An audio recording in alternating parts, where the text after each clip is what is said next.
Hello, everyone. Welcome back to Wondergoal, the soccer betting podcast from the Action Network. My name is Michael Lieboff. Joining me, as always, for this handicapping journey through the English Premier League. We'll go match by match. Then we'll take a jaunt through Europe. Bundesliga, Gladbach versus Bayern week. That's a big deal to Anthony. We'll touch on Ligue 1, LaLiga, Serie A. Give out our 3-leg Underdog Parlay. It's another doozy this week. Things almost got started pretty well with last week's when Forest went up 2-0 on United. But this week's even bigger. Last week was 177-1. This one is coming in over 200-1. So be sure to stick around for that. And then we'll give out our best bets in the Premier League. But before I bring in BJ and Anthony to discuss the upcoming European soccer weekend, a reminder that Wondergoal is proudly presented by Bet365, the world's favorite sportsbook brand. Sign up with promo code ACTION to get Bet365's exclusive sign-up offer. Bet $1 on any game, get $200 in bonus bets. You must be 21 or older. The offer is available in Colorado, New Jersey, Ohio, Virginia, and BJ's home state of Iowa in the United States. And if you have a gambling problem or you know anyone with a gambling problem, please call or text 1-800-GAMBLER. All right, BJ, Anthony, we'll get right into this Premier League slate. 10 matches to go through, and we'll start Sunday morning, 11:30 a.m. Eastern Time. BJ, your Arsenal. The Gunners, minus 125, hosting Manchester United, plus 333. The draw is plus 275 on the three-way money line. Of course, those odds are from Bet365. You two are both in agreement. I don't really have anything here. I would think that Arsenal looks like a little overvalued, but you're going to tell me otherwise, BJ. Well, of course. I mean, I feel like I have to bet Arsenal here, right? Against my hated Manchester United. And, I mean, listen, they've been fine to begin the season. I don't think you can sit here and say, oh my gosh, they've been amazing. But I don't think it's time to hit the panic button because they got caught on the wrong side of some variance against Fulham. Arsenal, they have shown some cracks defensively, but they've only conceded 2.8 expected goals through 3 matches. That's second lowest, only City in the Premier League, so through 3 matches. So I'm not really concerned about the defense. We'll see if Gabriel gets back into the side and if they push Ben White out to right back and give themselves a little more solidity, or if we continue to see Thomas Partey at right back, whatever. But this is more of a bet against Manchester United, who is going through a little bit of a transition period tactically. Ten Hag has come out and he says he wants to turn Manchester United into the best transition team in the world. So what you're seeing from United is they are playing much, much more aggressive with their pressing, trying to get forward. They have forced 41 high turnovers through 3 matches. That is the most of anybody in the Premier League. But they've also been exposed in transition. You saw that against Nottingham Forest. You've seen it against Wolves. You've seen it against Tottenham. And now you're going to be facing Arsenal, who destroyed you at the Emirates last season. 3-2, 3.1 expected goals to 0.4. Basically, it was just Marcus Rashford hit a banger from outside the box. Lisandro Martinez scored off a goalkeeping error. And that's all United really did against Arsenal. And Arsenal just basically lived inside of United's penalty area. 28-5 were shots in that match. I know Casemiro didn't play, but if United's going to continue, because obviously now, and then we'll get to the injuries in a second, but if they're going to continue just playing Casemiro and hoping that he can just clean up every single transitional attack, it's just not going to happen. And now they're going to be without Varane for an extended period of time, who is an elite defender at stopping those transition one-on-one attacks. So now it's probably going to be Lindelof alongside Lisandro Martinez. Then you go to left back. Luke Shaw is hurt. Their second choice, Malacia, is hurt. So now they're playing Diego Dallo out of position. There's so much going wrong here for United in this aspect. And then we also get to the stat that I always bring up. But United against the top 9 teams away from home last season picked up 2 points, excuse me. They've already lost against Tottenham in London. And now you're going to Arsenal, who is still, I think, still one of the best teams in the Premier League. Obviously, Arsenal should control out of possession here. It's basically just if United can be clinical with their counterattacks. But if they're going to continue to play Christian Eriksen, which they have to because Mason Mount is hurt, they're going to be in a lot of trouble. So I do like Arsenal. I only projected them at minus 117, but because of the injuries for United, I think you have to downgrade them pretty significantly. And also, Onana's just not a great shot stopper. I know Anthony has said that quite a bit, but if you're going to be pinned in for most of this match, you don't have David De Gea to save you anymore. So it's a really, really difficult spot here for United, and I think Arsenal is going to blow them out.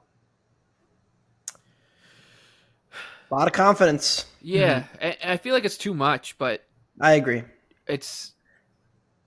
I feel like Arsenal's being priced as if the first 3 matches of the season didn't happen, and they did. They were fine in those 3 matches. I think you can make a case that both teams kind of are. I don't know. Like, I was lower than the market on both teams coming into the season. I think I made that evidently clear in every episode of this podcast that we do. But I think there are some more encouraging team news situation here for Arsenal. Because we don't know the status of Gabriel. We don't know the status of Gabriel Jesus. But I think both of them coming in would make major upgrades. They played Thomas Partey at right back. I think that's dangerous in this matchup because we saw Tottenham get exploited in that first half with poor high turnovers leading to United big scoring chances that, ultimately they didn't score them, but they created them. And I think that, Arsenal was so much better once Zinchenko came on against Fulham. So getting him in there and getting Ben White in there, I think makes them so much better in the build-up and getting the midfielders and kind of building out from there. Whereas Partey got caught a couple times and led to transitions, and that's the reason Fulham got a point. Really was I thought Partey played poorly and just really doesn't fit the role that well. And Jesus, I think, is an upgrade over Nketiah. I've talked about Eddie and how he gets shots, and that's fine, but he doesn't do nearly as much in the build-up and doesn't have nearly as much passing or dribbling ability compared to Jesus. And I think Jesus is a better fit. So, he just came off the bench. So what's his status? It's a major question mark for this match. But yeah, I still have Arsenal clearly ahead of United. And then so once you factor in home field, I do make Arsenal a bigger favorite here. United, you talked about the injuries defensively. That's a concern. They may get Højlund in, but I'm not sure. Based on Ten Hag's comments, it was, he was able to train this week. And thus has a chance to make the squad. So I don't think we're going to see him start. I think he may make a cameo off the bench. And that does help them because it pushes Rashford out wide. And, they're not so reliant on Casemiro, who actually has produced the most expected goals for United this year so far, which is kind of amazing. Non-penalty, that is. But, I think that United's flaws were kind of perfectly encapsulated in those opening minutes where when Eriksen comes in for Mount, who's hurt, they are so much more reliant on those two guys, Martinez and Casemiro, to stop everything. And they're looking more and more like the Ajax Ten Hag that we saw that was extremely vulnerable defensively. And so, United will get to play off the ball more here. They are naturally better that way. I will still say that. But Arsenal just has a lot more consistent attacking firepower and a much sturdier defense. So I'm going to wait for team news a little bit here. And it's only Wednesday night. We're recording this. So I haven't actually bet this match yet, but see what Arteta says Friday and probably going to end up firing, assuming that, we're getting Jesus, Zinchenko, Ben White here. If it is Partey, I'm going to have to think about it a little more because I really don't trust them in that situation. But I do still like the Gunners here, if anything. And I think why you're seeing Partey at right back right now is because Zinchenko hasn't really been healthy. So if Arteta wants to invert somebody into the middle of the pitch, which he really does want to, and now that obviously Timber's hurt, he's not going to do it with Kiwar. He's not going to do it necessarily with Tomiyasu if he's going to play left back. So he's putting Partey on the pitch to invert him in the middle there. So it's against a team like United. I agree, Anthony. I would like to see Gabriel alongside Saliba with Ben White pushed out to right back, which is what you saw for most of last season, allowing Zinchenko to be the one that inverts into the middle of the pitch. And he's the one who really conducted that win over United last season, was really, really good in the middle of the pitch. So let's hope we see that on Sunday. Yeah, 2.8 XG is not bad for Arsenal, but they also haven't played anybody. Right. They played Palace, they played Fulham, and they played that's my point. It's like United also, they've been really bad. They're bottom 5 in every defensive metric. United hasn't really played an elite attack either. I know, you guys like Tottenham more than I do, but they haven't played any Wolves, Forest, and Tottenham is not on net. That's why I don't get the line. To me, just doesn't make sense because I don't think either has made much sense to begin the season either. So I'll probably be passing. All right, so that's Sunday at 11:30. We'll now jump back to Friday. Ribbon cutting. little ribbon cutting for the Premier League at Kenilworth Road. Luton Town's first Premier League match at home since 1996, I believe. So good on you to the Hatters. They're a big home underdog, plus 375, hosting West Ham, who, man, we read them wrong right out of the gates. David Moyes he might be the next manager at Man City with the way he's put this team through the first three matches. West Ham's minus 134 and the draw is plus 275. I'm going into my toolbox here. One of my favorite bets to make. I haven't made this one yet this season. Last time I made it was U.S. women's national team against Sweden, and it cashed. The old 0-0. 10-1.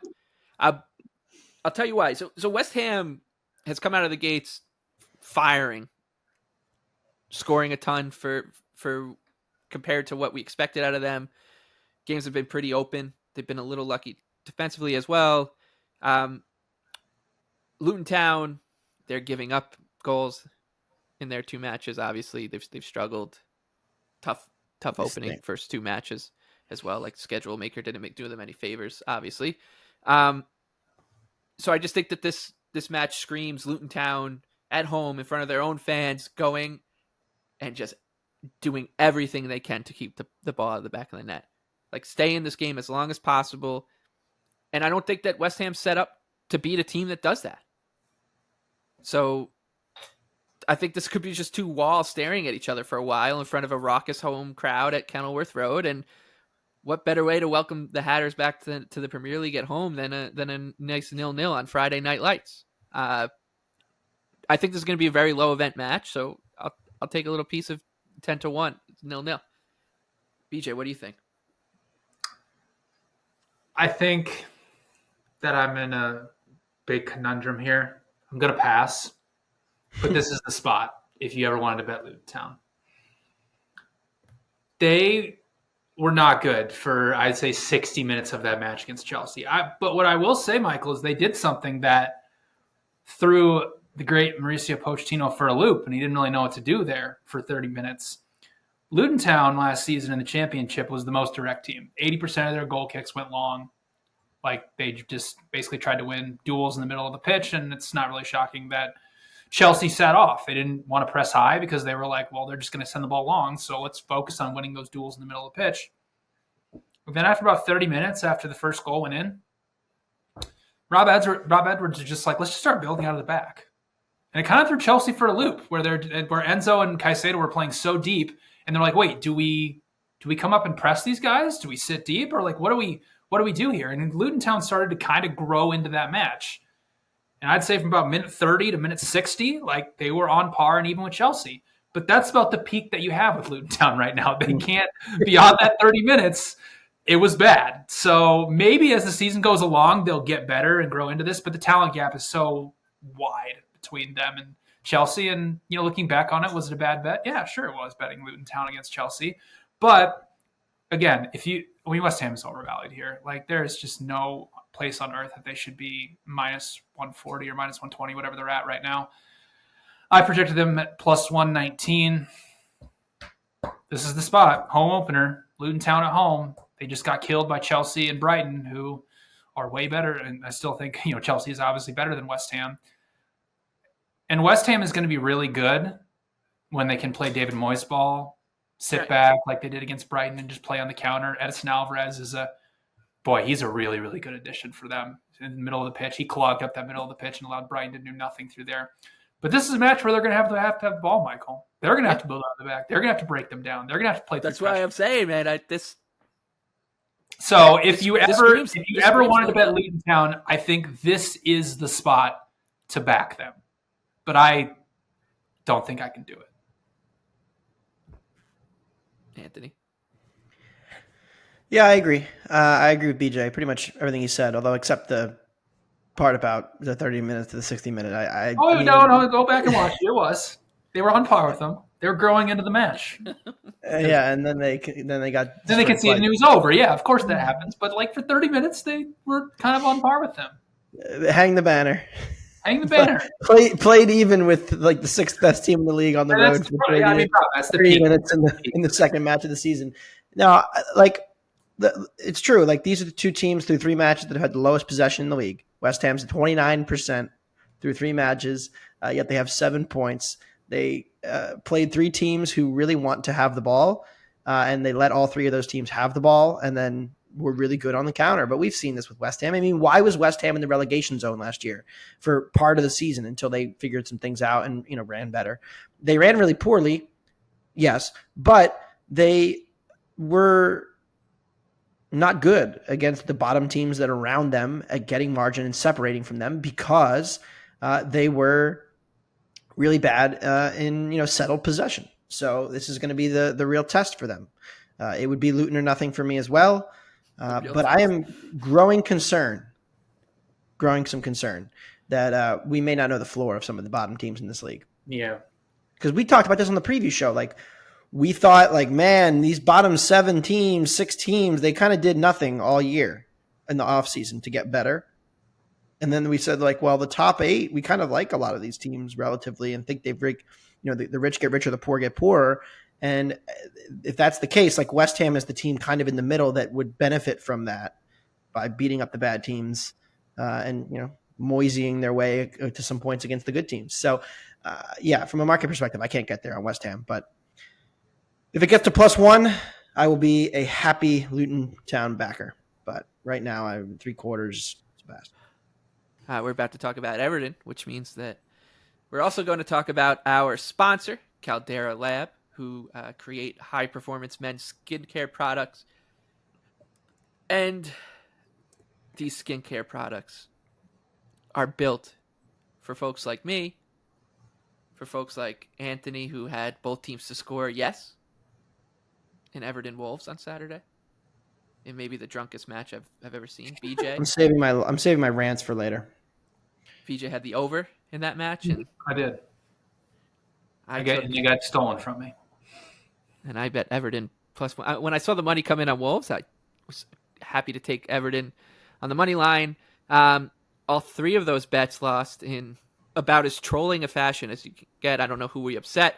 But this brings me back to Caldera Lab, who are perfect for Everton fans and Everton bettors because the skincare products will help hide the fact that you bet or root for Everton, a team that will aid you every Saturday from August to May.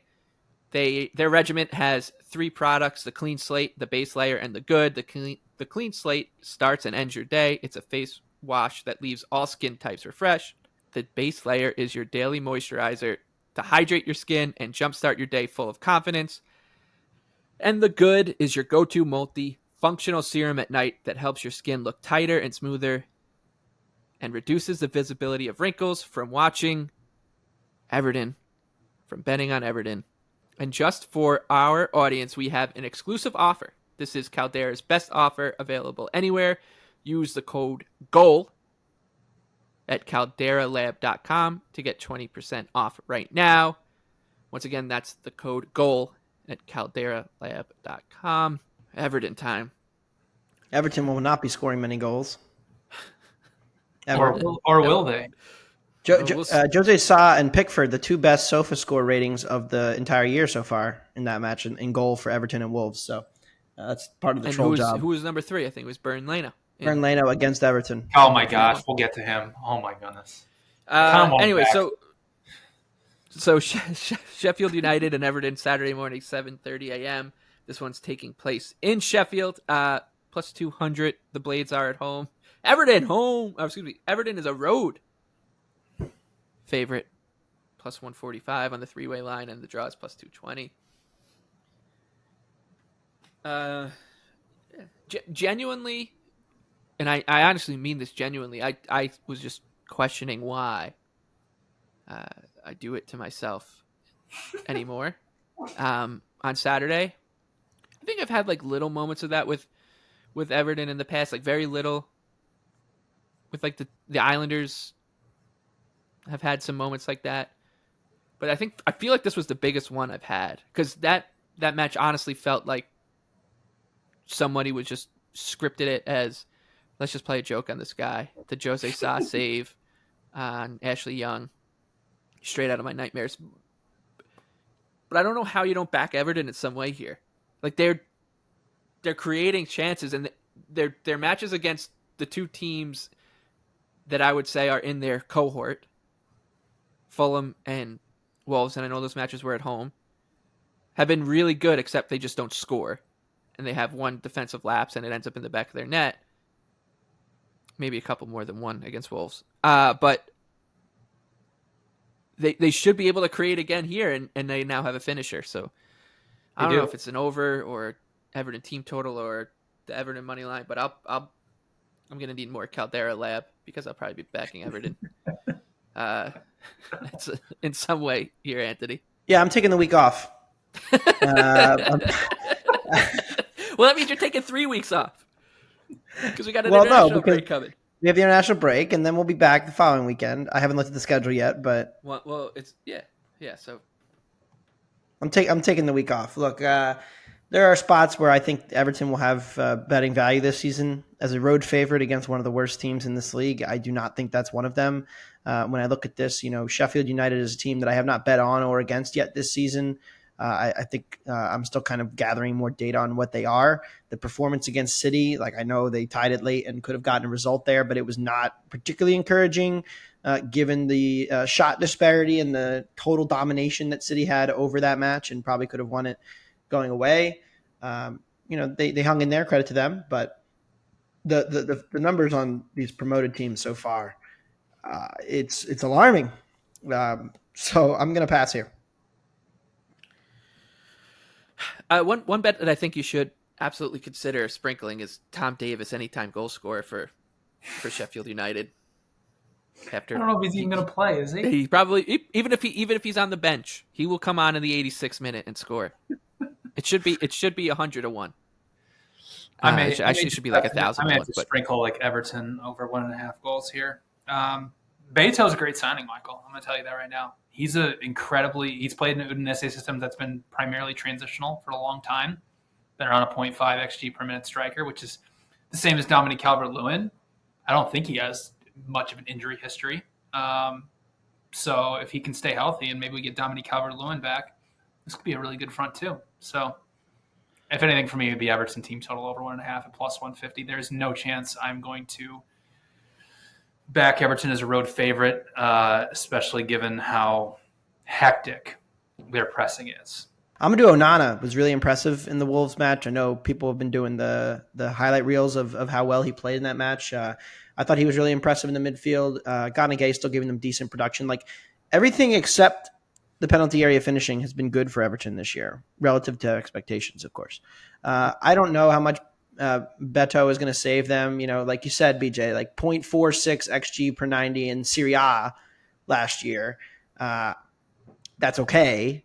That's not going to come save the team numbers, especially with 2.5 shots per 90. But like you said, yeah, he's a decent dribbler in transition, and he does a lot of defensive work, which I think is the most impressive thing about his profile and why he fits this Everton team well. If they want to keep pressing and doing this style, there are encouraging signs that may work. And so he can. as long as he can hit a 3-foot putt, he'll score because they've that too. And the bar is so low for finishing. Yeah. And hey, Sheffield United just lost to Lincoln City in the EFL Cup, and if you look at the roster that they put out there, it's not a lot different than the one that they've been playing so far this season. Yeah, so. And Everton went on the road to Doncaster and came from behind. Beto scored as Beto and Danjuma. All right, so I'll be on Everton. BJ on some sort of Everton team total. I haven't decided. I might play like a -1.5 or something. And Anthony's taking the week off for some reason. Your spot is right out of the international break too, because guess who they play? Luton. They play Arsenal at home. Great. You're kidding. I'm not.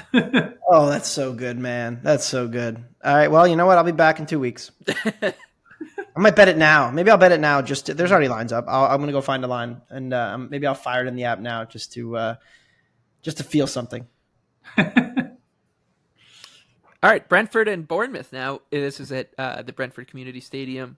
The Bees -138 at home. Bournemouth +375 on the road. The draw is plus 280. The Andoni Iraola revolution is sputtering out of the gates, but I think we kind of expected that. This is a complete system change, kind of philosophy change at the club. But I do think eventually that this team will start surprising people. Not too dissimilar to the team they're playing, Brentford. On Saturday, I like the cherries here. I think that this is a good price. I think that we're going to see, and we have seen Brentford get a little flattered by the betting market a little bit. I mean, the secret's out on this team. This is a solid Premier League club. And I think that you're going to have good opportunity to invest in the ceiling for Bournemouth and against a team that has flaws like Brentford does. It's not a bad spot. This line just looks way too big for me.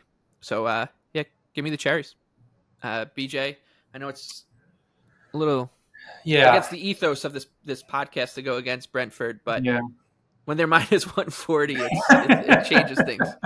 It does change things. Yeah, it's an easy pass here for me. Line is about right to where I have it in the market. Bournemouth, the press has been kind of hit or miss. I think what's going to happen with them is, I think you've kind of seen it so far, is that when they play elite build-up teams, like they gave Liverpool a little bit of a scare for a little bit, then Liverpool changed some things tactically, started moving Trent Alexander-Arnold a little more wide, and Bournemouth really couldn't press them in wide areas. Then they played against Tottenham, obviously, and Tottenham built up pretty seemingly against them. But 9.8 pass per defensive action through 3 matches. You're already starting to kind of see the Iraola changes there, 27 high turnovers. But, again, this is just, right around where I have it projected. So I think it's an easy pass. Okay.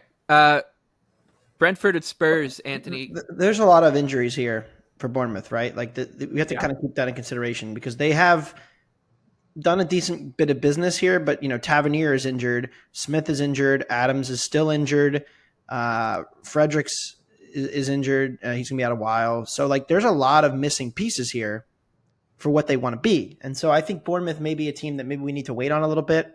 Now the market has moved toward Bournemouth a little bit. Like Brentford was minus 160, 165. If you can get a +1, then yes, we're going to bet the cherries here because Brentford as a favorite trying to get margin against what I think is okay Bournemouth team is going to be a struggle. But Brentford also interestingly did have 60% of the ball against Palace at home. Now that's interesting because Brentford almost never outpossesses their opponents in situations where they're even in positive game states, which was the case in that game against Palace. So I do find it interesting that they were able to keep more of the ball in that game because this is, like I said, this is a team that had over 55% possession in about 5 games last year in the league. 2 of the 5, they were down early. So that plays a big role in kind of, who has more of the ball. So our team's giving Brentford more respect and kind of adjusting tactically to what they've done to this league for 2 years. I think that could be part of the case. But again, like Bournemouth's not going to be the team that's going to do that. Bournemouth's going to want the ball, and Bournemouth is going to kind of play into Brentford's hands a little bit. So it does give me a little bit of concern from like a tactical perspective as this press continues to get ironed out. Like we were joking, Lieboff, about how Iraola is going to get fired on Monday. Like they've played 3 really, an average team in West Ham and like 2 top 6 or 7 teams. Like if they keep losing to bad teams, then it's a problem. But so far, I'm still willing to give this a chance because they have not had their full complement of best players available. All right. So I'll be on the cherries. Anthony's afraid. BJ's passing. Burnley and Spurs now. This one at Turf Moor, plus 280 on the Clarets at home. Spurs odds on, minus 118. That draw is plus 300. I'll just continue to say that Anthony just did not like the hire of Postecoglou. That's not true. He was. I was really not down on anti. this I was team anti-Spurs this season, which I still am kind of. I think the numbers. I in our show notes, I just jotted down. I'm getting a little afraid of the market love for Spurs, but this isn't the spot. Burnley look a little out of sorts here, BJ. Yeah. Hey, Vincent Company you can't press like you did in the Championship, buddy. Like, that's not going to work here in the Premier League. If you watch that match against Villa, they were pressing with a front four. And so if you do that, yes, they've closed down against teams in the Championship, forced a bunch of high turnovers, and people thought they were one of the best teams the Championship has ever seen. Well, now you're in the Premier League, and you've seen it. They've faced an elite build-up team like City, and now they've faced a good build-up team in Aston Villa. If you want to press for the front four, especially against Villa, who's going with a build-up style, usually around a 3-2-5 or something like that, once you beat that first line of the press, and if you're not effective in stopping it, you're going to get torched in transition, and that's exactly what happened against Aston Villa. So if Tottenham hits even money here, I'm going to bet them, because if Postecoglou is going to, which he will, continue to build up in a 2-3-5, and Burnley, for whatever reason, just continues to press with a front four, Tottenham's going to absolutely rip them apart. They're going to have numerical advantages all over the pitch once they break the first line of the press. So if Tottenham hits even money, I'll do it. I think Burnley's going to they'll be good against bottom half table sides who don't build out well or are very transitional. I mean, to be fair to Burnley, it's still a very young team. There's still a lot of new faces that haven't really gelled together yet. But, I mean, company, you can't just press like with reckless abandonment like you did in the Championship and just expect everything to work. You got to sit off against good build-up teams, and I don't think he's going to do that. So Tottenham, if it's plus money, or nothing for me. Well, okay, 3 matches in. 2. They went to Brentford and played them about even. They hosted United, had a really good second half, but overall was about even. Then they were better than Bournemouth away. I don't know what we've learned about Tottenham, besides the fact that they don't have a striker, because Richarlison, once again, was largely a non-factor in the match. And I really don't think this is a great role and fit for Son right now in his situation. And so where are the shots coming from for Tottenham to get margin against these teams? And I think you kind of saw that against Bournemouth, where Maddison and Sarr are like the two guys who are doing the attacking right now, and that's it. Like, Kulusevski gets the goal. It was a great finish, but they weren't overwhelming the Bournemouth goal. And so if a team is willing to sit off a little bit more and dare Tottenham to beat them, I think they might have some problems. With that being said, that's not really Burnley either. Like you said, so many of these teams are playing more progressive styles and more pressing and making this more interesting. And yeah, Burnley against Villa, it was alarmingly bad. I didn't get a chance to watch the match, but digging into the advanced box score, it did not get better. It got a lot worse. Burnley having more of the possession and just getting destroyed and conceding inside 5 minutes. So overall here, if I didn't think that, Villa plus 115 was good enough, I'm definitely not laying it with minus 120 with Tottenham. But again, and this is the overarching kind of theme of what I've been thinking about for the last week since we last recorded, how bad are these bad teams? Because I just don't know that we have an adequate sample yet. And Burnley is a team that maybe has the higher ceiling of the 3, but also has a pretty low floor here. And we mentioned this on the preview pod. Like, they could just bottom out with the style not translating to the Prem. So I'm in wait-and-see mode on them too. Another 10 a.m. start Saturday. Chelsea and Forest. This at Stamford Bridge, where Chelsea's a minus 250 home favorite. Forest, man, blew that 2-0 lead against United. They're plus 750 on the road. The draw is plus 350 here.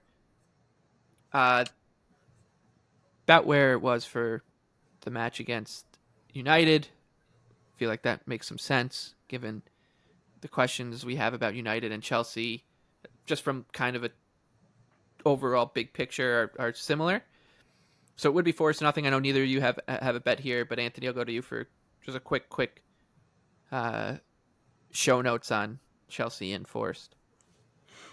Yeah, I mean, whatever we thought of Chelsea before last week, I don't think we can change much based on that game against Luton Town, because it's a home game against the worst team in the league.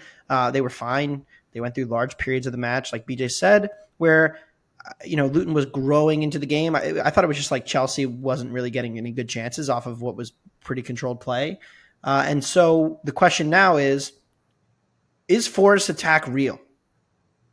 That's the real question in this match for me, because look, they scored twice inside 5 minutes against Man United, once on a really good counterattack, once off a set piece. But they have now put up some pretty encouraging attacking performances in this league so far.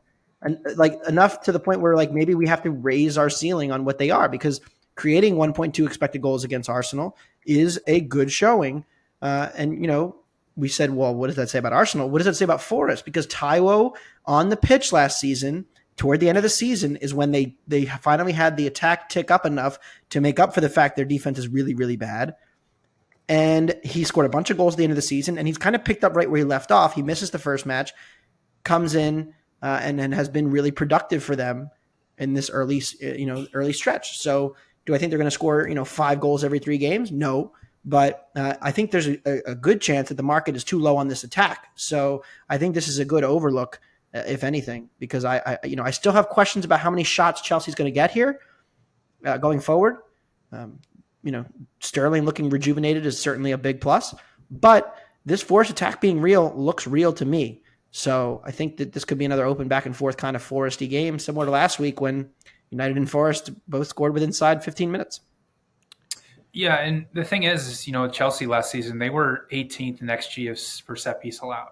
So Nottingham Forest can definitely be live here off the set piece. And Colwell went off with an injury today in the League Cup for Chelsea as well. So that's a huge loss to their defense, like massive, because now it's Fofana. So I mean, we'll see. Like the defensive options now for Chelsea are starting to get thinner and thinner, given the injuries that they have. So be interested to see. I have not looked what Nottingham Forest is to score here, but if it's a decent number, it might be worth a play. All right, so I think we're all generally leaning towards Forest being at least a little bit live there. We'll see. I'll see where the number goes to. But minus 135 to score. That's interesting. Maybe a little high, but I might have to watch that throughout the week.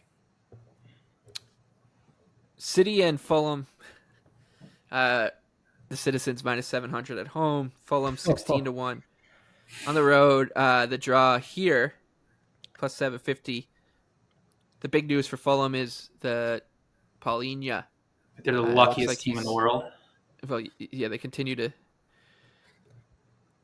do Fulham things, but the dark art looks like he's on his way to Bayern Munich, so that could be a disaster for them.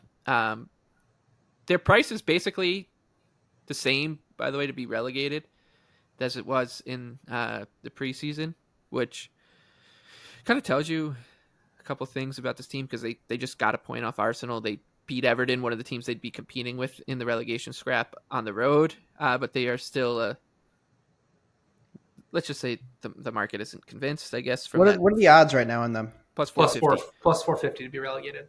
The problem is that there's so many other bad teams. Yep, that's the problem. The conversation we had at the preview. I mean, I always like to try to go against City in these kind of spots the week before an international break, stuff like that. But this Fulham defense is just horrible. It's just not good enough to cope here. So honestly, would look at wrapping City minus 1.5 in a college football parlay or Premier League parlay or whatever, rather than play the big price on Fulham. BJ. Yeah, you might want to parlay with Utah State under team total against Iowa. Yeah, I'm taking City minus 2.5. I don't think I can't remember the last time I've taken City on a spread like this to cover. I feel like I'm always betting against them, but I mean, my goodness. I mean, what are we going to do? I mean, I don't know. I'm getting so sick of this with Fulham. It's driving me insane. Through 3 match weeks now, it's Everton, Brentford, and Arsenal. They have conceded 9.5 expected goals, 53 shots, and 115 touches in their penalty area. Leno, he's a plus 3.7 post-shot XG plus minus. He is saving over a goal per 90 of what he should be. It's literally insane how good this team runs. Calvin Bassett gets a red card, and of course they score off a set piece against Arsenal and get the point. He's going to be out. So now it's just going to be Tim Ream back there. I don't know how they stop City unless some dark arts things happen. I mean, if you go back to last season, Fulham conceded 27 expected goals against the Big Six in 12 matches. That's really, really bad. They've shown no competence in defending around their penalty area. And like you said, Michael, if Paulinho does leave for Bayern, and we're going to find out after we record this because the transfer window closes on Thursday. I mean, they're going to have nothing in the middle of the pitch. I mean, if they're in talks to sign to Obi, that's fine, but he won't make up for the ball stopping that Polina does. I just think City can pick their score here. I understand De Bruyne is hurt, but they have plenty of options to break down a low block with Alvarez, Foden, Grealish, and Silva. They'll create over 2.5 expected goals. If you go back to last season, both matches ended 2-1. Fulham, City got a red card in the 25th minute in this match at the Etihad.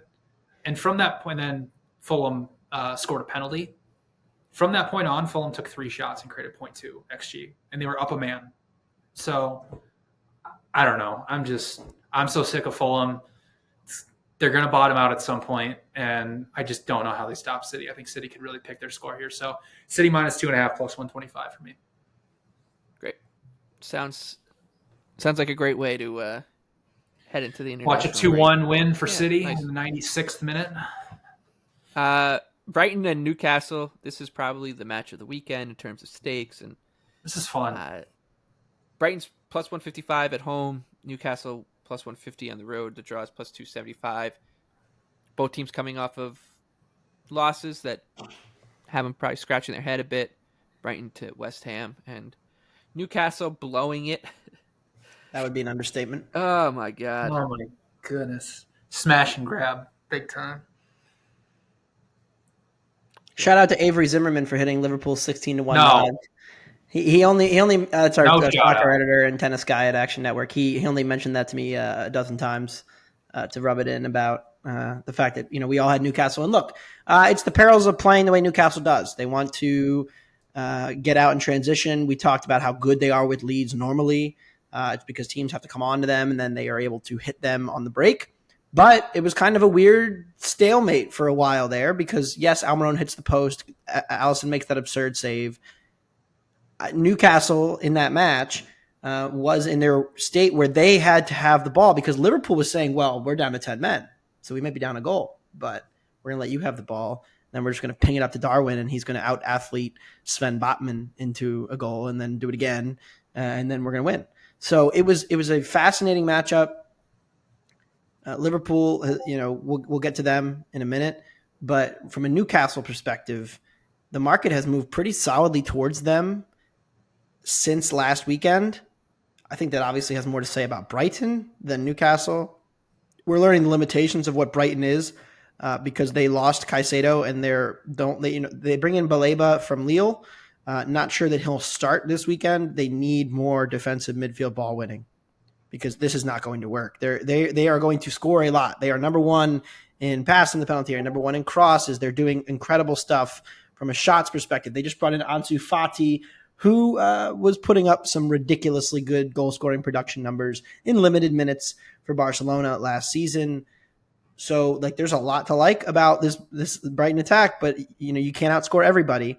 That being said, Newcastle and Brighton are close enough in my power ratings to the point that once I put home field advantage in it, I make Brighton about what it was last week, which was around plus 135. Now that Brighton's been bet down to a pick'em, of course I downgraded Brighton, but I also downgraded Newcastle off of last week.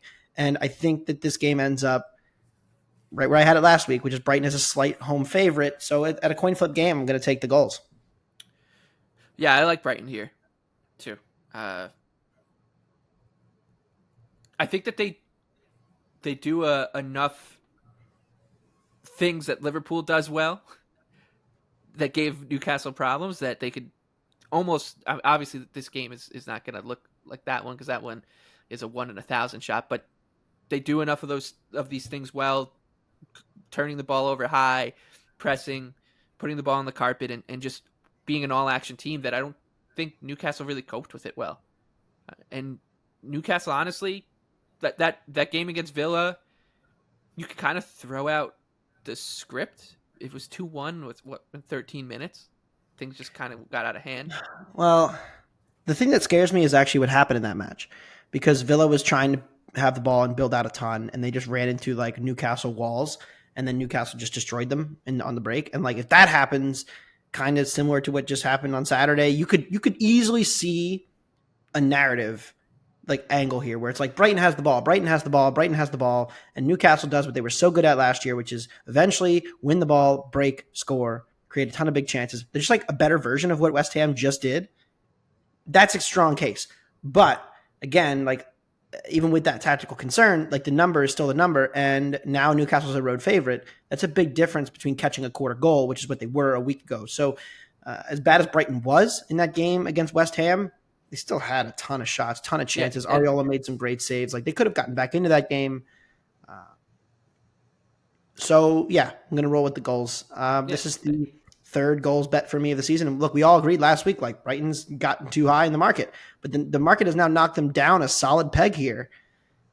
And I'm gonna bet that that's probably just an overreaction to one game. Yeah, I think it's just that everybody's obsessed with Newcastle, too. Yeah, I mean, I like them, but they didn't create a ton in that match against Newcastle. Liverpool, their best chance came because Trent Alexander-Arnold couldn't stop the ball, something that eighth grade soccer players can do. Yeah. BJ, what are your thoughts here? Anything? Yeah, I mean, a lot of what you guys are kind of saying is leading me towards an over here. The thing with Brighton and what we've been talking about quite a bit is there are two different ways to play against them, right? Like you can play the way that West Ham did, sit in a just really compact low block, but you have to be elite defensively to keep out a lot of those chances, which West Ham did. Or you have to press them high and go into and take the bait and try to force those high turnovers. There are very few teams that will, first off, dare to press Brighton. And there's only been a few teams that have actually been successful in doing so. One of those is Newcastle. If you go back to last season, Newcastle absolutely destroyed Brighton at St. James Park. I don't have the high turnover data in front of me, but it was a lot because Brighton controlled 65% of the ball in that match. They lost 4-1, and Newcastle created 3.6 expected goals and outshot them 22-6. They just absolutely beat up Brighton when they were trying to build up. Now, that's not to say that that's going to happen again, but it's a good picture of what can happen to Brighton when things go terribly wrong. And it's going to lead to a bunch of chaos as well, because if Newcastle is going to press them high, well, we know this with Brighton, is that once they beat that first line of the press, it is 1-2 touch football, and it's a transitional opportunity, and it's going to be back and forth, kind of like a basketball match. And, you said it, Brighton has been awesome defensively. Most expected goals, most, like every offensive stat that you look at, they've been awesome to begin the season. But defensively, they've been really shaky. 6.6 expected goals allowed to West Ham, Wolves, and Luton Town. Like, that's really concerning stuff. And I think kind of what it boils down to is not only you're playing very aggressive, and they need more ball winning in the middle of the pitch, which is true, but they don't have Levi Colwill anymore. And they don't really have a capable defending center back to go along with Lewis Dunk. You saw Webster. I mean, he got cooked a couple times in that match against West Ham and really cost them a couple goals. So then you have Brighton looking that shaky defensively going against a Newcastle team where you watch what they've done to a team like Aston Villa that wants to build out of the back. Like, that is really, really concerning. But on the flip side for Newcastle, Sven Botman's going to miss this match. And what did we say all last season is that one of the reasons why Newcastle was so good defensively is because nobody got hurt. They played the same back four for basically the entire season.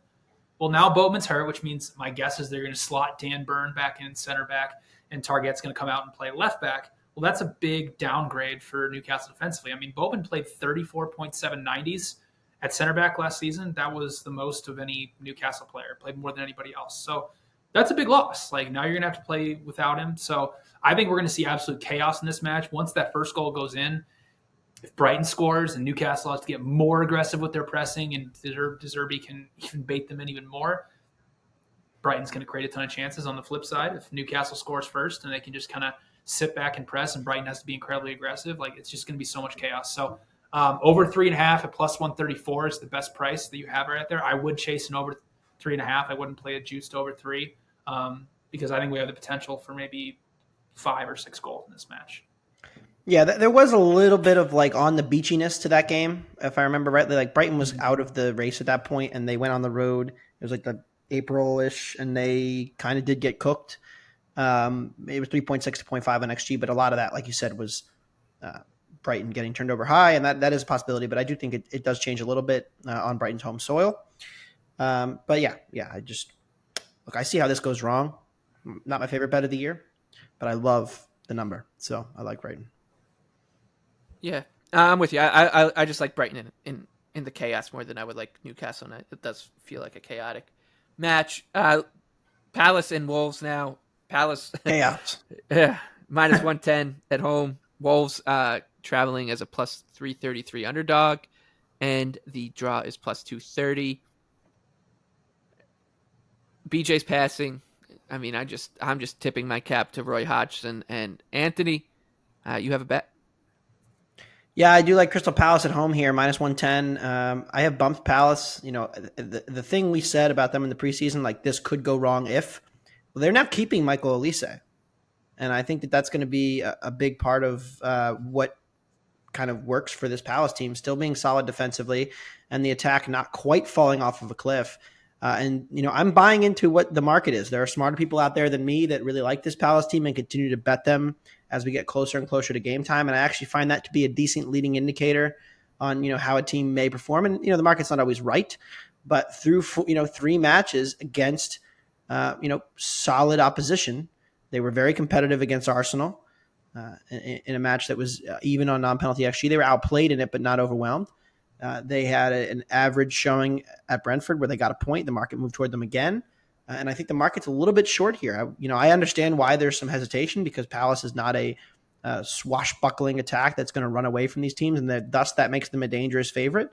But look, Wolves have played 3 games, and I know everybody went gung-ho about how well they played against Man United, but they're just not going to get that many transitional opportunities against this Palace team. Palace much more solid defensively, and I think actually better offensively as well. So better all around, and at home, I'm willing to lay the minus 110. I think this should be closer to minus 130, and I will like the Eagles at home.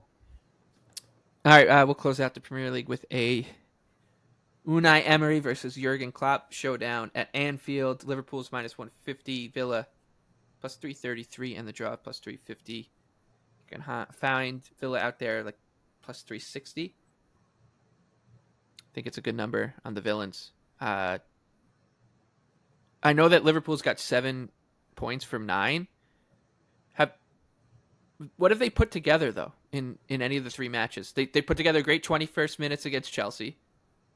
Then you could argue that Chelsea was the better team for the next 60 or 70 of that match. They got completely pantsed by Bournemouth in the first 10 or 15 minutes, and yes, they ended up taking control of that game, but that was Bournemouth at home. And then they were not very good against Newcastle in the first 30 minutes. I know Virgil gets the red card, and they end up winning that match with the credit to them digging in, getting some great goaltending and or goalkeeping, and Darwin Nunez stealing the show. They just haven't been as impressive as a team that has taken 7 from 9 against that schedule should. And it's all because of the defense. It's not just the defense, the defensive flaws that are showing up, right? Like that kind of poor defense that puts so much more pressure on everybody else around the pitch, and everybody else is getting stretched. So this is a team that looks still, to me, very flawed, and a team I want to bet against when they're a favorite, and a team that I want to bet against when they're a favorite against a solid team like Aston Villa. I don't care if it's at Anfield or on the Moon. Like this is a good number on a Villa team that's creating plenty of scoring chances too. So this does not look like a walk in the park at all. And I know you two like the over. That kind of makes me think more that I like Villa more. Like a 1-0 is not going to win this game. 2-1's not going to. This is going to be like 3-2, and who the hell knows? Brighton and Newcastle, we're talking about chaos. This one too, I think, because Liverpool looks out of sorts trying to defend. So taking the Villains here. The injuries are also and suspensions now. I mean, no Van Dijk and no Konate here. Yeah, Joe Gomez. And we already thought. I mean, they don't have a defensive midfield. Yeah. This is going to be some kamikaze shit. And we've seen Klopp do this before. And he knows that they're not going to win this match by defending effectively. So he's just going to dial up the meter and say, hey, look, I have much better attacking players than Unai Emery does. And he does. And I'm hoping Darwin can get a start here because I was super encouraged. But He needs to get in the team more, especially in this matchup. Oh my goodness. I remember he got caught offside like 3 times in the first half, but Darwin in this matchup against that Villa high line could just wreck Villa defensively. And I think that's the key here. I think it's that Liverpool is going to be able to get in behind a ton because of all the passing quality that still exists within this midfield. Szoboszlai and Trent, especially if you're calling Trent a midfielder now, like those two guys should be able to find Nunez, Diaz, and Salah in behind over and over again. Remember, it was Emery's one of his first matches when they came in and he decided he was going to install this system, and they got cooked. And then the second matchup, they did much better coping with it. But again, it was a lot of like just offside. Scored, but we're offside by a toenail. Gakpo had a goal called back. Liverpool ended up drawing 1-1. Firmino scored late. But again, it was like this Villa system is teetering defensively. So, yeah, I do like the over here. I think this is going to be a fun one. The number isn't the best. I do think, the number's kind of right. But it's hard to project this game because we don't know what Klopp will do tactically, and I think he may just dial this up and say, screw it, we're going for it, peak Liverpool vibes. And it's part of what has made the league really fun in the Prem right now. It's just like all of these teams have flaws, and they're just leaning into them. Like Brighton, Liverpool, Newcastle, like just living in transition, never wanting the ball. Tottenham, with their new approach, like it's really fun. It's not fun. Well, it's fun until Newcastle blows a lead 1-0. It's not my four biggest BLV plays, 3 of which were overs that moved like 70 cents, all stayed under because nobody can finish. But yeah, other than that, it's been fun. What do you got, BJ? I mean, yeah, I think it goes along with what Anthony is saying. I don't think that Klopp has another option but to dial it up because honestly, what he should do is he should take the blueprint of what Newcastle did to Aston Villa and just go balls to the wall, press them high, and try to beat them in transition. The last thing you want to do against an Unai Emery team is to build up pragmatically, let him sink back in a 4-4-2, condense those space in between the lines, and just sit in a low block. That's not how teams have beaten Villarreal. It's not how you beat Aston Villa. You beat them by turning them over high and getting at them in transition. And something interesting I thought with Aston Villa, I thought, okay, Tyrone Mings is going to be out for an extended period of time. They'll probably go back to 4-4-2 or something of that nature, but Unai Emery is sticking with the back 3, and he's slotting in Diego Carlos, who missed the entire season with an Achilles injury last year, and now he's in and going to be playing the Tyrone Mings role against this Liverpool offense. I think that's an incredibly dangerous game to play, especially now you have 3 center backs in Pau Torres, Diego Carlos, and Alcantara, who haven't played a lot together. If you're going to play that high line, like Anthony said, you're going to get absolutely ripped apart. And then for Liverpool, I don't know what they do defensively without Van Dijk and without Konate. They can't really invert Trent Alexander-Arnold to the middle of the pitch because they don't have a defensive midfielder or a ball stopper, so he's continually having to stay wide and defend in 1v1 situations, which is not great. So this has the potential of really just back and forth type match. Aston Villa, though, second most expected goals of anybody in the Premier League so far through 3 matches. So I agree with Anthony. I love over 3.5 at plus 115. I projected 3.55. So anything plus 110 or better is good for me here. All right, Bundesliga time. Anthony, it's your favorite week, or one of your 2 favorite weeks, sometimes 3 favorite weeks. One time we had 4. Yeah. That was crazy. Of the season. So I'll be riding with you. Maybe we'll get BJ on board too with Gladbach against Harry Kane. Can't be stopped. This is like somehow my Super Bowl became even crazier because they threw in my second favorite soccer. They threw my second favorite soccer player of all time into the mix. Who's number 1? Gareth Bale. Oh, okay. It seemed that way when we were previewing the Euros. Or the World Cup. Well, the Gareth Bale is one man. Nothing nice to say about the man. Nothing nice to say about the team. The man, I will never say a bad word. And there's a lot of Philadelphia Union fans that are very unhappy with me for my support of Gareth Bale. And if you're listening, I'm sorry that he scored on you. But let's discuss this matchup because it makes no sense. That's the beauty of it. It makes no sense. There were times when Gladbach was like a legitimately good team.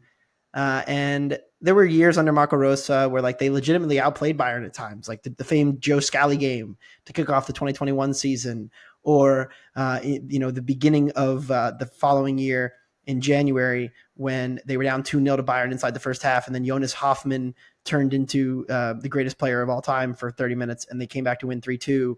Like there have been so many weird and legitimately deserved wins for Gladbach or draws against Bayern. Then there have been the other results where you're just like, how exactly is this game competitive? And we go back to last season when Gladbach was 12-1 against Bayern. They got outshot 10-1 in the first half, but Marcus Thuram got a breakaway on an Upamecano mistake.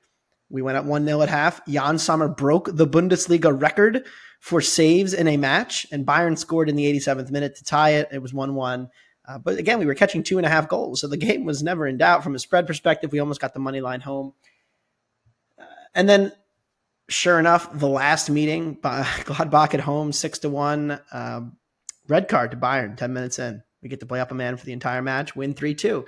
So we go back and forth. But essentially, the history is since the COVID has ended, since the COVID pause has ended, the results are as follows.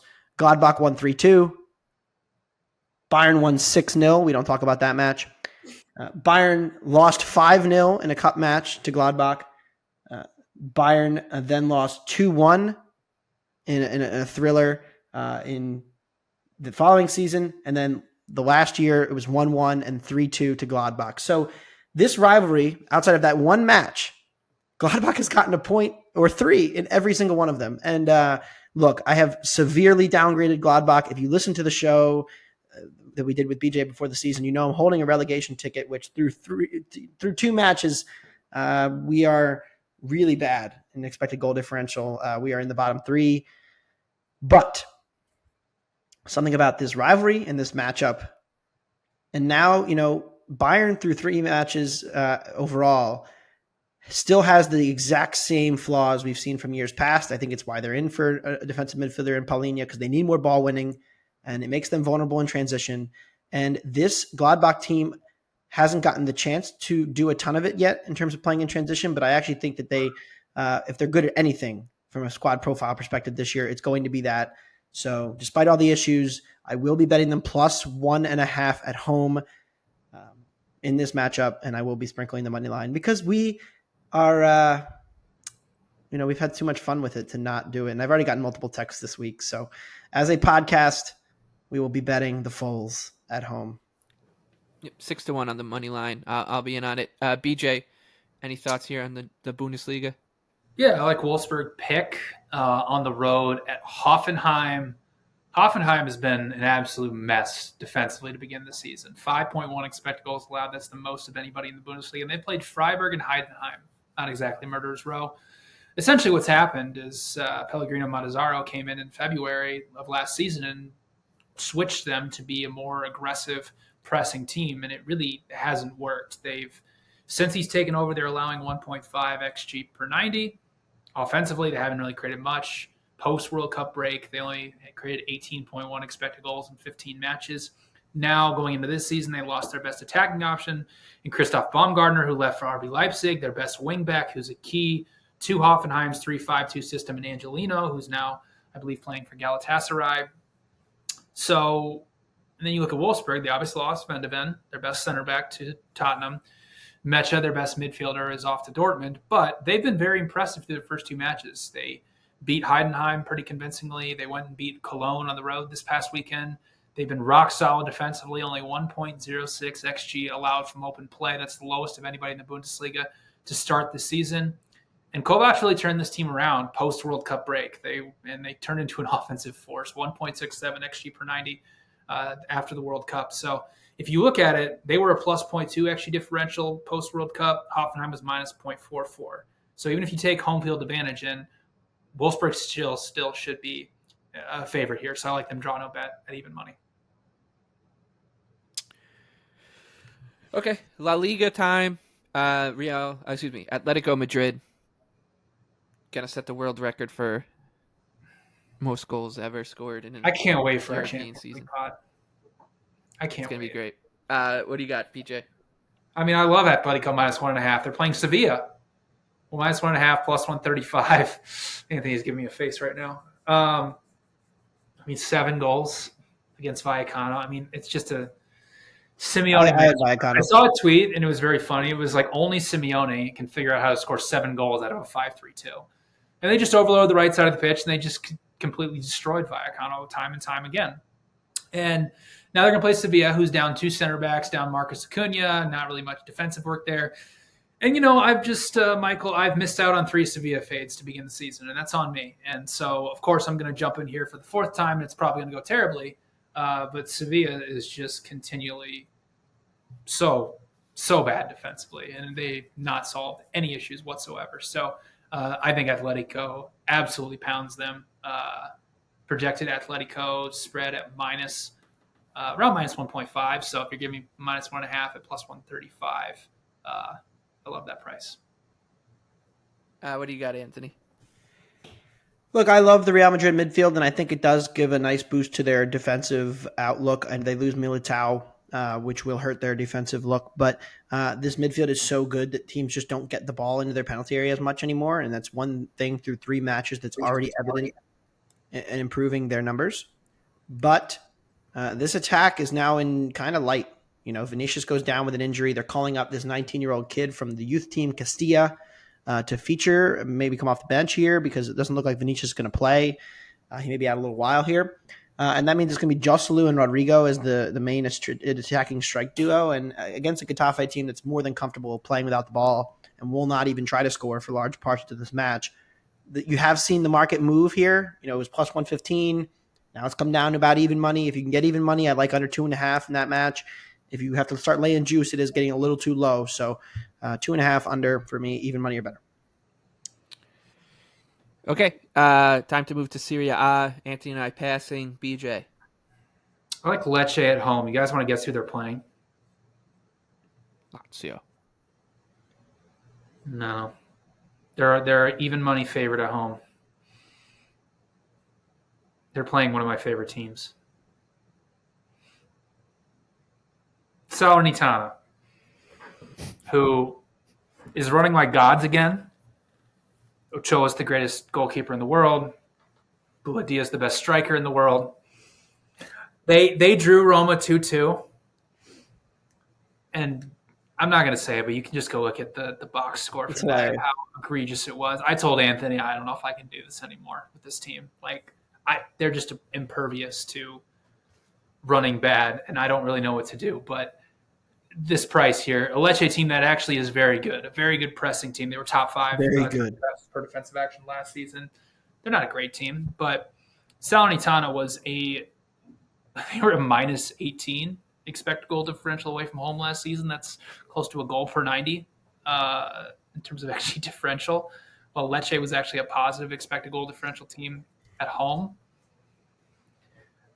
I don't know how much longer I can do this with Salernitana before I have to quit. I have to ignore them. But I'm sure Ochoa will make 12 saves in this match, and I'm sure Buladia will score from outside the box in one of their only 2 shots. But I'll lose it, but it's okay. I like Lecce, even money. It's a rousing argument. What about Ligue 1? Yeah, I like Rennes. Plus 110 on the road against Stade de Brestois, who been a little bit of a luck box to begin the season. They were, if you listen to our Euro preview pod, they were one of the teams I like to be relegated from this, where, Frank Hornat has now moved to Gladbach to help us get that 6-1 ticket across the line. He was their best attacking player, 0.48 XG, plus expected assists per 90. They haven't really done anything to replace him. They did beat Lens to begin the season. Scored 3 goals. 2 of them were off penalties. Then they played a very even match with Le Havre where they ended up winning 2-1, and then they just got absolutely pounded by Marseille this past weekend. And this Rennes team, they've lost a couple players, but, they've been awesome to begin the season. They created 4 expected goals in their first match. They got caught on the wrong side of variance against Le Havre in their last one. And I went through my projections because I'm projecting Rennes at around -150, which I'm like, that seems pretty high. But they've been really good in terms of XG to begin the season. So I just took out everything that's happened this season, be like, what would I have them last season going into it? I would have them at -127. So I still think there's decent value here on Rennes at plus 110 on the road against what I believe is a bottom 5 team in France. Okay, that wraps up the European journey. It's now time for our 3-leg underdog parlay. This one's going to pop out around 213 to 1, Anthony. And this might be the first time that I have the shortest leg of them all. So you can go It may first. be. Yeah, it's Borussia Mönchengladbach. They've been a frequenter of this parlay despite their general regression as a club. They are 6-1 against Bayern Munich in my Super Bowl. I'm extremely looking forward to this match as the top spiel at 12:30 Eastern on Saturday. Probably won't win, but you know what? The other bets on Gladbach in the past probably wouldn't have won either, and then they did. So you really never know when these two teams meet. Our former friend of the pod, Eric Winalda, he's talked about this, and we both called it in the spring when they did win. So the Foles, come on, Foles, go get those goals. We're probably going to get relegated, but we're still going to take 6 off Bayern this year. Come on, Foles, go get those goals. Come on, Bournemouth.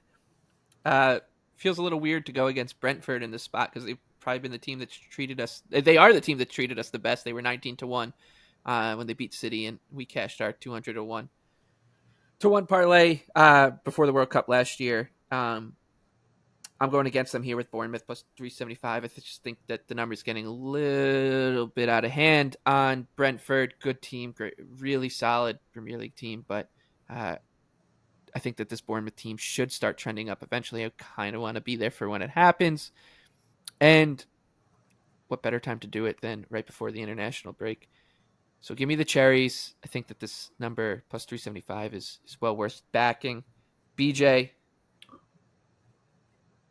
Yeah, I've been kind of waiting to talk about this team in Spain. Las Palmas 5-1 on the road against Girona. Girona has actually lost quite a bit of players. They just came out today that Santiago Bueno, who is their best center back, is making his way to Wolves in a deal. They've lost Romeo to Barcelona, Tata Castellanos to Lazio. Those 3 guys played the most minutes of anybody for them last season. And this Las Palmas team, although they don't have the talent necessarily to compete with the top of La Liga, they can very much compete with the mid-table teams like Girona. Last season in the second division, plus 0.74 XG differential per 90. The barrier to entry in Spain in terms of promoted teams really isn't that drastic comparatively to the Premier League. Teams coming up from the second division to Spain in their first season see about a 45% decrease in their expected goal differential. So before accounting for, obviously, Las Palmas per transfermarket.com has the lowest talent level of anybody in La Liga. But taking just pure math before accounting for talent, I have them projected around an even expected goal differential team. Now, they probably want to end up being that, but they put in a really, really impressive performance against Real Sociedad in their past match. I tweeted out 1.4 XG to nothing in the first half. And then, of course, Real Sociedad took the reins back and ended up being a pretty even match. But I think this price is way too high on a Girona team that's lost 3 of their best players. So Las Palmas 5-1 for me. Las Palmas, Bournemouth, Gladbach, 213-1. Perfect way to go into the end of summer. End it with a bang, or end it with losing pretty easily. Anthony, your best bet in the Premier League this weekend? Yeah, it's going to be Crystal Palace minus 110. My biggest projected edge is Brighton, but I am a little worried about the tactical matchup there, so I'm going to not make that my best bet. I'm going to go with the Eagles at home, who now have a boost, and that boost is that they're keeping Olise and that they're going to be enough of an attack to warrant this price, and I actually think they're a little undervalued. They're better at both ends of the pitch than this Wolves side. I think Wolves, they've had some encouraging performances that have made us say, hey, look, this team can really play in transition against United and Brighton. But I thought the performance against Everton was more similar to what I expect from them, which is really lackluster play in build-up, turning the ball over high a lot. And I think they're going to struggle with the Palace press. And they're going to struggle with the Eagles generally here. And so, the market has liked this Palace team, and I am believing in that and buying them at minus 110 here. I'm going to take Aston Villa. They're plus 360. I like the money line against Liverpool. I think that this match sets up really well for Villa. We've seen some serious warts on this Liverpool defense already this season. They haven't been able to really stop Bournemouth. They've made mistakes against Chelsea. They struggled against Newcastle somehow. They've come out of those matches with 7 points out of a possible 9. Now they have to deal with Virgil and Kunate not being in the back line against a Villa team that is firing offensively, creating chances for fun. I think that this match could get drunk pretty quick. It could be, 4-2, 4-3. And I just don't trust the Liverpool defense to get that one extra stop that they might need against Aston Villa. So give me the Villains in what looks like a great spot for Unai Emery's men against a depleted Liverpool backline. BJ, what about you? Brighton, Newcastle over 3.5 goals at plus 134. This is an incredibly interesting tactical matchup for Brighton, who a team that primarily wants to build out of the back, who wants to bait you into pressing. And there are very few teams in the world that can really beat Brighton up when they try to build out of the back. And Newcastle is one of those teams. They did it to them last season at St. James Park, where they created a ton of high turnovers, ended up winning the match 4-1, created 3.6 expected goals. And Brighton's looked really, really shaky defensively. Through 3 matches, they've conceded 6.6 expected goals to Wolves, West Ham, and Luton Town. That's not exactly murderer's row. And Newcastle showed against especially Aston Villa that they can create those high turnovers and they can cause a ton of chaos in transition. But the flip side of it is Brighton has created the most expected goals of anybody in the Premier League. They're an incredible offense. And they can get through this Newcastle high press. And Newcastle, once Brighton gets beyond that first line of the press, Newcastle's getting weaker and weaker in their defense. What made them so great defensively last season is because nobody got hurt. They played the same back four for pretty much the entire season. Well, now their best center back, Sven Botman, is hurt, which means they're going to have to slot Dan Burn back at center back, and then Matthew Targett's going to come out and play left back. So the Newcastle defense has to be downgraded against what is just an incredible Brighton attack. So once the first goal goes in here, I think we're going to just see chaos from end to end. So I love over 3.5 goals at plus 134. All right, that does it for this episode of Wondergoal. Thank you again, BJ. Thank you again, Anthony. Thank you to our producer, Noah, our directors of sound, Matt Mitchell and David Payne. Thank you to our sponsors, Bet365 and Caldera Lab. And good luck to everybody listening. Enjoy Labor Day weekend if you're here in the States. Good luck with all your bets. Hopefully you jump in on this parlay with us, and maybe we can all buy a ship somewhere together if it cashes. Be sure to check out our other podcasts. College football is firing up again. It's week 1. BBOC, Big Bets on Campus, is back. The Action Network podcast will get you settled with all your NFL betting needs. But of course, make sure Wondergoal is your priority, and then make it a co-priority when line change returns in a couple of weeks. One more thing, Michael. Me and Anthony will be on the Action Network Soccer Discord page during the Champions League draw. If you're listening to this on Thursday morning, the Champions League draw is at 12 p.m. Eastern time. So if you want to come just chat with us as the draw is going along, hop in the Action Network Discord. There you go. The sports seasons are all firing back up. Of course, the U.S. Open is going on too. So good luck with whatever you're betting this weekend. Good luck, especially if you are betting Everton. You will need it.